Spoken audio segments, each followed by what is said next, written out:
streamers once more. My grandmother, Martha Ellen Gentry, was the State Relief Society president in St. Thomas, and my own mother was the Relief Society president for 17 long years. You cannot imagine the hours of service these two remarkable women performed for those in need. In St. Thomas, we did not have a hospital or a mortuary, so we had to be self-sufficient. When someone passed away, one of the local carpenters would build a casket, and the Sisters of the Relief Society would lovingly line it with coffin and saplings. Many times it would take all night for that task to be completed in order for the casket to be ready for the viewing and the funeral. But these tasks were done with kindness and compassion. We had been taught in St. Thomas that to love God meant to serve his children willingly. We rejoiced together and we sorrowed together.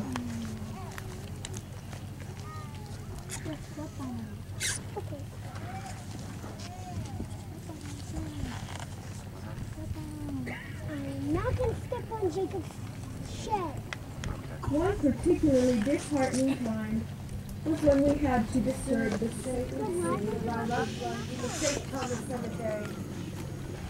The floodwaters were going ever closer, and we simply could not allow the water to scatter the beloved remains of those we had laid to rest.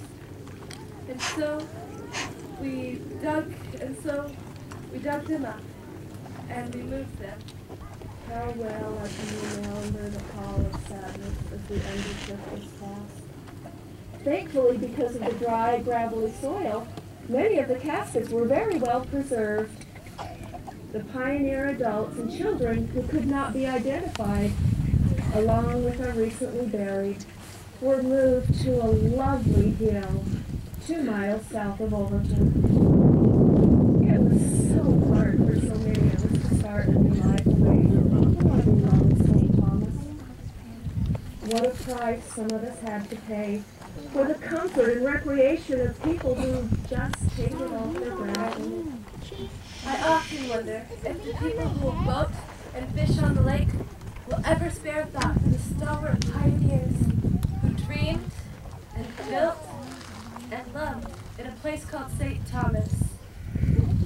But just as Bunkerville Mountain stands tall and true and strong, so the good people of St. Thomas showed great strength by accepting what was and began anew. None of us will ever forget the lessons learned in St. Thomas. Lessons of love and courage. Lessons of loving one's neighbor as oneself. Lessons of strength and relying on our faith in God to see us through the trying times. Yes, my memories of St. Thomas are wrapped around me like a comforting shawl, woven of the love and security that I felt as a child. Even though the actual town of St. Thomas no longer exists on a map, it is still deep within the hearts of those of us who loved it best.